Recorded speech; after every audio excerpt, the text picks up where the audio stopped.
Noong isang linggo, kapos kayo sa pera. Noong isang buwan, noong isang taon, 10 taon na nakakaraan. Laging kapos. Paulit-ulit ang kapos. May tanim naman kayo. Nagtatanim naman kayo ng palay. Nag-aani kayo ng bigas. Sinabi mo pa. Pero bakit ganun? Yung presyo ng palay, yung presyo ninyo, hindi tumataas.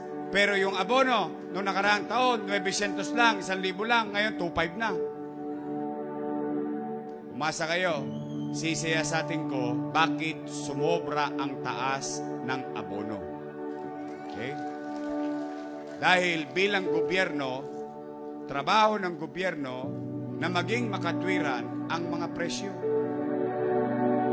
Alam nyo, kung walang magsasaka, walang pagkain sa pagkainan. Totoo hindi? Kaya para sa akin, ang mga magsasaka ay isa sa mga tunay na bayani ng ating bansa. Pero bakit nagkakagulatan? Walang kamalay-malay. Ang mga magsasaka, bakit bigla na lang tumaas? Baka mamaya may nagmo-monopolya ng abono o fertilizer. Pangalawa, yung rice tarification law. Lalo na yung quantitative.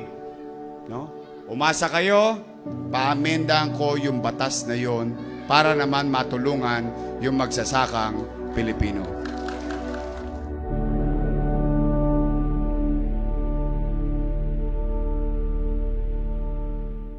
Pero kaya nga kami nandito. Ako katutubo, ako Maranao, kasama nyo nagbebenta dyan sa init ng araw.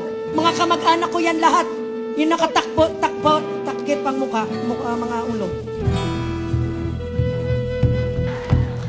O hindi ko pa kakahabain kasi kami babalik pa at may nahabol na oras, pero totoo po, sinabi ni Mayor at saka ni James, talaga po kasi nangako kami sa tao.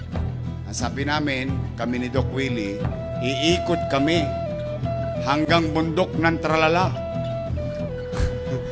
Ibig sabihin, kahit saan, hanggat kayang aabutin namin kayo at dediretso kami sa tao. Gawa ng isang leader na tunay na may malasakit, ang susunod na Pangulo natin, Isko Moreno Dumagoso. At hintayin mo ito, Kalinga. Ang ginawa niya sa Maynila, gagawin niya sa buong bansa at kaya niyang dalhin sa Kalinga. Walang iba kung hindi ang susunod na Pangulo. Anong pangalan niya?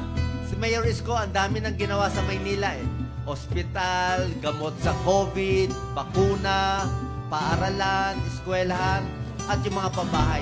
Napakalaki na po. Pero ang kaya kong gawin ay pataasin ang antas ng pamumuhay ng tao. Yon ang obligasyon ng gobyerno. Okay ba sa inyo yan? 23 years of his life, dinedicate niya sa serbisyo sa Maynila. Hayaan naman nating ibahagi niya ang serbisyong yan sa buong Pilipinas. Pag nagpresidente ako rito, dadalawin ko kayo. Yun na lang. At hindi lang basta dalaw. Ngayon, laway-laway. Pagdating ng araw, ay may dala na akong sobre. Hindi sobre ng pera, sobre ng programa.